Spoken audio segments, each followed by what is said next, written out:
The early morning sun glares over the gates of Kuroyama High School. Students are moving onto campus in small groups, chatting about their summer, or exchanging quick remarks about class schedules. Kenji Ito arrives alone, carrying a worn backpack and keeping his gaze lowered. He moves quietly, trying to avoid brushing shoulders with others. His eyes track the groups gathered around the courtyard, the loud laughter, the cluster of friends sharing music clips on their phones. He finds no comfort in their presence. He steps inside the school building. The hallways have lockers on either side, many plastered with stickers or doodles. He notices some of his former classmates chatting in small circles. He feels uneasy whenever they glance his way. He has endured endless bullying, subtle jabs, and snide remarks. He wants to ignore them, but a sensation of smoldering resentment lingers in his chest. He eventually reaches his homeroom and slips into a seat near the back corner, ignoring the stares of others. The popular students congregate near the front seats, discussing trends and gossip. Kenji tries to appear indifferent, but his shoulders are tense. He senses that some people are already targeting him with condescending smirks. He recognizes one face in particular,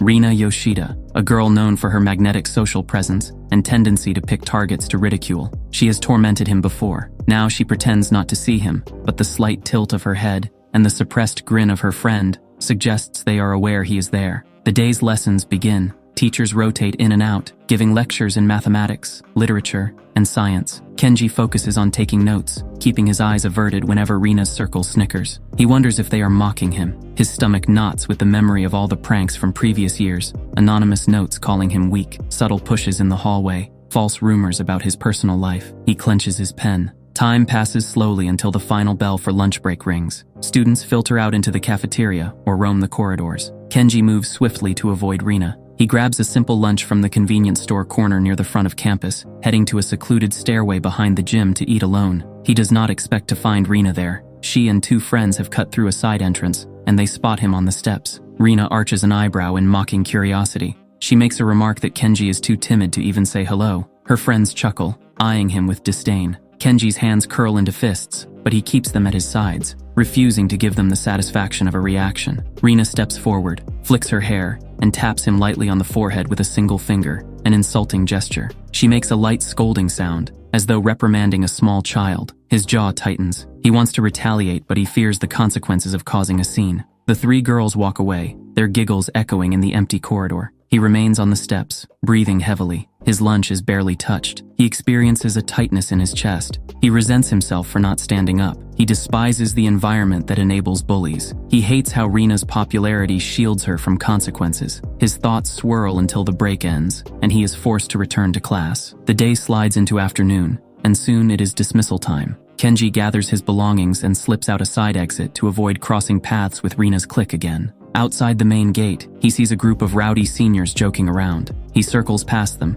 heading down an older commercial block with shuttered shops and dusty pavement. He chooses this route to decompress. A distant bustle from the main road seeps into the air, but the alley itself is quiet and a bit grimy. It is late afternoon, and the angled light of the sun catches something. Curiosity compels him to walk over, stepping carefully around cardboard boxes and crumpled cans. Nestled among the debris is a small pendant-like object, glowing with an odd iridescent sheen. Kenji picks it up, noticing unusual markings etched into its surface. The moment it rests in his palm, he feels a deep warmth radiate through his fingers. It reminds him of an electric current, yet it does not burn or feel unpleasant. Instead, he experiences an overwhelming sense of confidence and control. His earlier frustration dissolves, replaced by an almost euphoric certainty in himself. He glances around, making sure nobody else is present. A stray cat emerges from behind a dumpster, staring at him. Still reeling from the strange energy in his body, Kenji directs his gaze at the cat, fixating on it. Unexpectedly, the cat tenses mid-step. Its paw hangs in the air, motionless. Kenji thinks it is odd for an animal to freeze that way. Kenji tries stepping closer, and it remains locked in place. A wave of realization hits him. Somehow, he has stopped the cat from moving. Intrigued, he focuses again, imagining the cat free. Instantly, the cat bolts away, hissing in alarm. A series of rapid thoughts courses through Kenji's mind. He has never experienced anything remotely like this. He examines the glowing trinket in his hand, feeling the hum of power, as it might be a key to something unimaginable. His heart races, half in disbelief, half in excitement. Does this extend to humans too? He feels an exhilaration building. He closes his fingers around the object and decides to keep it, slipping it into his pocket before anyone sees him. That evening, he returns home to a modest two-story house. The living room is cramped, with an aging sofa and a small TV. His parents are absent. still at work, but his older sister paces around, waiting for him. She eyes him with a bored expression, asking if he managed to avoid being humiliated again at school. Her tone is dripping with condescension. Kenji's temper flares at her sarcasm, but he stays quiet, sidestepping her to head upstairs. She calls after him that he should act like a man for once. He ignores her, climbing the stairs with a scowl. In his room, he places the trinket on his desk, studying the strange symbols. He feels no moral conflict about what happened with the cat. His mind leaps to the possibility of using this new ability on the people who have tormented him. Morning arrives. Kenji tucks the trinket into his pocket and sets off for school. The day moves slowly until he spots Rina near the cafeteria. She is chatting with friends, radiating the usual smug confidence. Kenji stands just out of sight, gripping the trinket, focusing on Rina. At first, nothing seems different, so he takes a silent breath, concentrating with all his might. Rina, who is mid-sentence, abruptly goes stiff-mouthed, still slightly open. Her friends blink in surprise, tapping her shoulder. She does not respond. Kenji's pulse pounds with excitement. The freeze is real. She remains aware, her eyes shifting in panic, but her body is completely locked. He holds her like that for a few seconds, then releases her. She stumbles forward, confusion etched on her face. Her friends ask if she is feeling unwell. She rubs her arms, glancing around for something that might have caused this. She cannot pinpoint Kenji in the crowd. Kenji can hardly contain his satisfaction. He leaves quickly to avoid being spotted, a grin playing at his lips. The next day he experiments further, freezing classmates who laugh at him or ignore him in group projects. He times these incidents so that they happen when teachers are not watching closely. He notices the rumors starting. People keep mentioning that individuals are locking up without explanation. Some claim it is a medical condition spreading. Others joke about a curse. Kenji pays close attention, realizing no one suspects him yet. There is no sign of fatigue in his own body or mind. His focus never wavers, and the power seems unlimited. He decides to extend his tests in a more brazen way. In a busy corridor, he notices two classmates who once cornered him in the gym storage room to mock him in front of a camera. The memory still burns in his mind. He stands at the end of the corridor, touches the trinket, and imagines them frozen. They stop mid-laughter. He calmly walks up to them.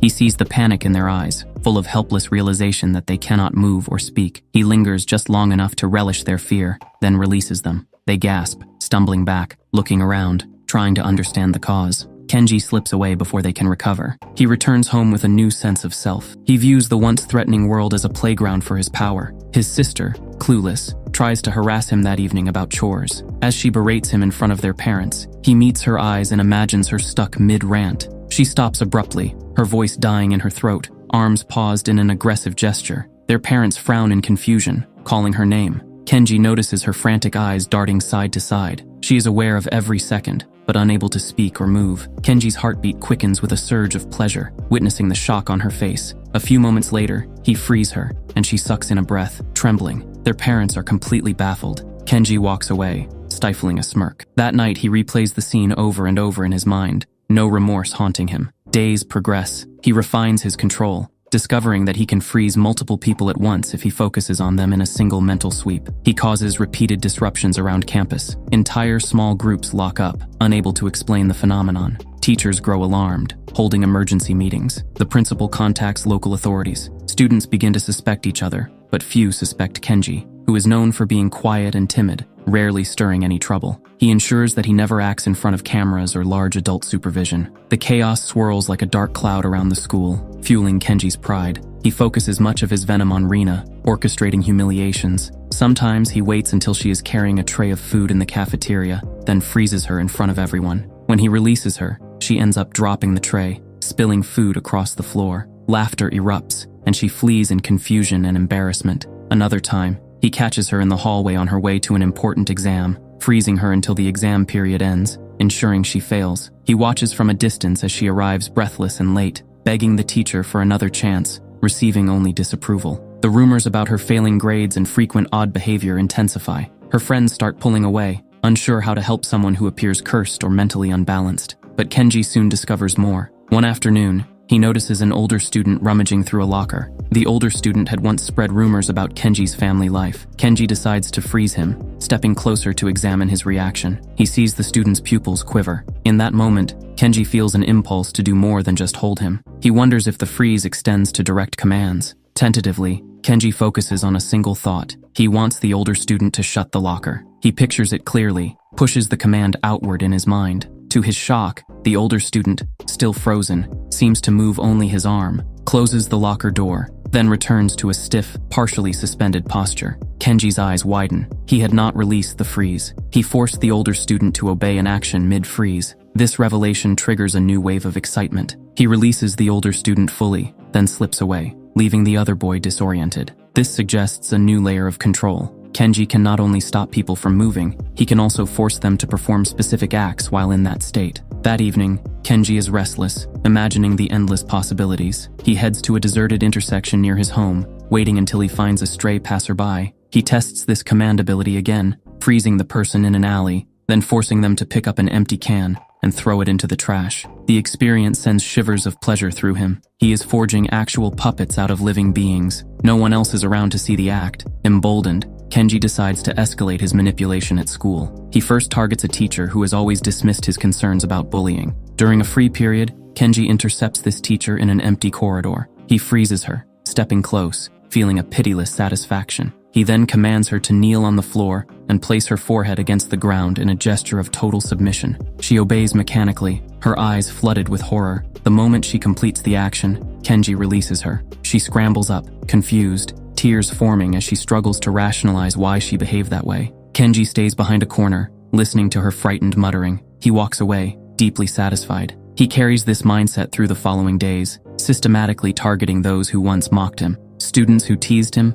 are made to do humiliating acts in front of their peers, though no one can quite piece together why they are suddenly kneeling. Some suspect blackouts or mass hysteria. Kenji sees only a swirl of confusion that delights him. At home, he refines his power on his sister, pushing her to do menial tasks mid-freeze. He forces her to take out the trash or kneel and scrub the kitchen floor at odd hours. When he releases her, she often breaks down crying, pleading for some explanation that he never provides. Their parents were not at home, though they notice tension in the household. Kenji's sister grows more terrified and avoids him, but he keeps an eye on her, ensuring she will not expose him. One evening, she tries to confront him, speaking in a trembling voice about how strange incidents keep happening in the house. She threatens to tell their parents everything. Before she can finish, Kenji freezes her in the living room, forcing her arms to her sides. He steps up to her, letting her see the cold glint in his eyes. Then, using this new command ability, he makes her drop to her knees, bow her head, and remain like that for several minutes. He imagines the crushing humiliation she feels. When he finally lets her move again, she collapses, gasping. He calmly reminds her with his glare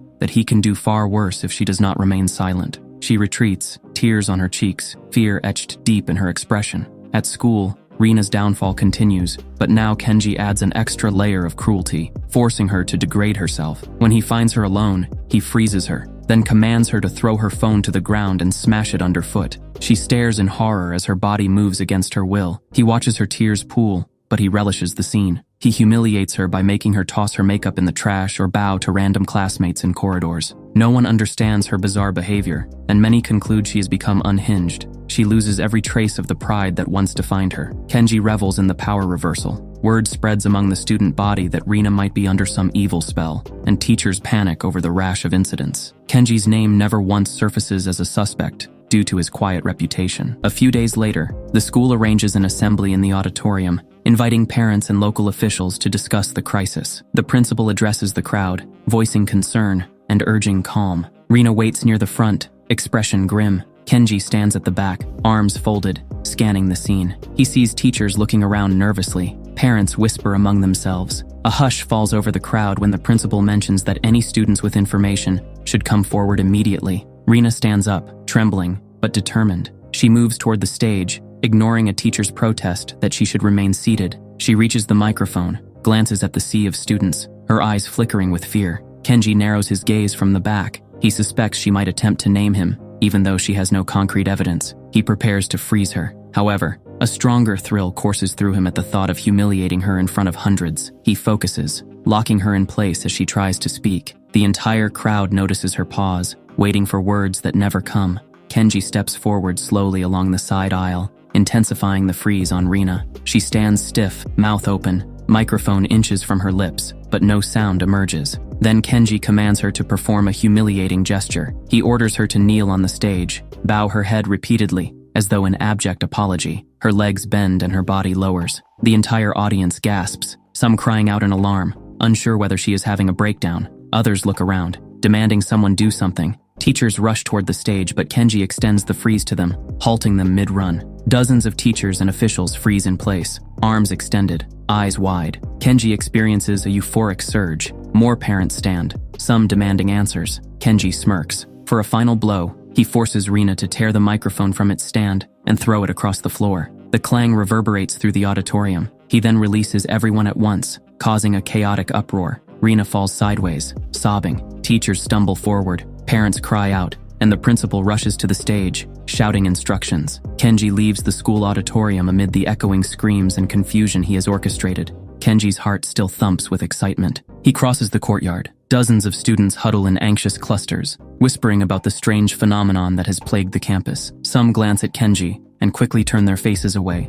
as though sensing he is behind their nightmares. He drinks in the fear like a potent fuel. He passes through the school gates and continues down the sidewalk, ignoring cars and bicycles streaming by on the road. He decides not to go home immediately, wanting a bigger stage for his power. He heads for the train station, weaving between office workers and students heading home. The station building looms large, full of bustling foot traffic. On any other day, a throng of citygoers might intimidate him, but now, the presence of crowds only sparks his ambition. He buys a ticket from a vending machine, boards the next train, and finds a seat near the door. Commuters fill every available space. Kenji closes his eyes momentarily, sensing how easy it would be to freeze the entire carriage. He holds back to avoid drawing immediate attention. Instead, he waits, formulating a larger demonstration. Kenji stands at the corner, scanning the area. A wave of exhilaration rolls through him as he imagines halting every single person mid-stride. The suited office workers, the delivery riders, the groups of friends heading to dinner. The possibilities for shameful acts multiply in his mind.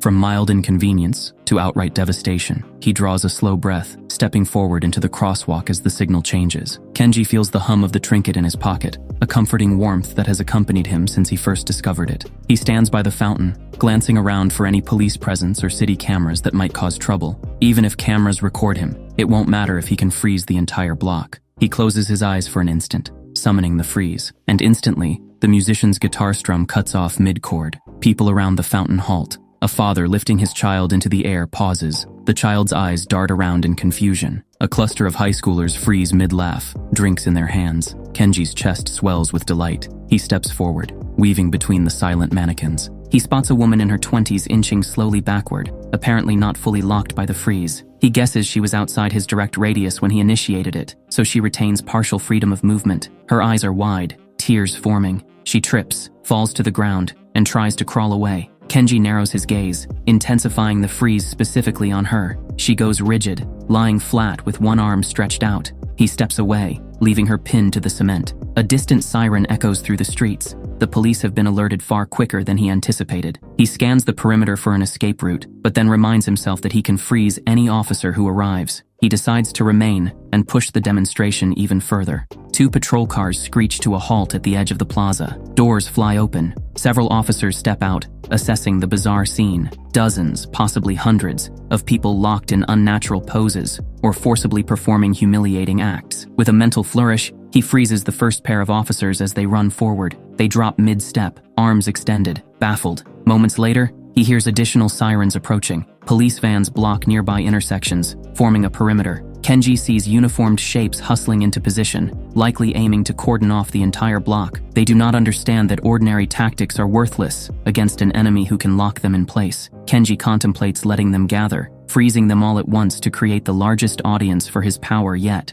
In the midst of orchestrating this large-scale freeze, Kenji notices a slight throbbing in his temples. He has never held so many minds under his dominion at once. The trinket in his pocket burns hot against his thigh, more than it ever has before. He tries to ignore the discomfort, rationalizing that the artifact is simply straining with the intensity of these commands. He steels himself and tightens his focus, determined to show no weakness. A flicker of movement draws his attention. In the far corner of the plaza, beyond the barricade trucks, his sister emerges from a side street. She stands behind a line of paralyzed onlookers. Her face is ashen, and she clutches her phone with trembling fingers. Kenji's stomach tightens with anger. He knows she has lived in terror of him at home, but her presence here suggests she has been following him or trying to gather proof of his atrocities. She raises her phone slightly, as though filming or capturing evidence. Kenji's eyes narrow. He refuses to let her sabotage him. He surges forward mentally, attempting to freeze her, but she is standing just out of full range. She flinches backward, stepping behind a frozen man. She is clearly terrified, but desperation drives her to keep the camera aimed. Kenji's head throbs painfully. He steps through a sea of motionless bodies, the strain of holding so many people under his freeze gnawing at his concentration. He narrows his gaze, intensifying the push toward his sister. She stiffens for a fraction of a second, then jerks free, stumbling backward.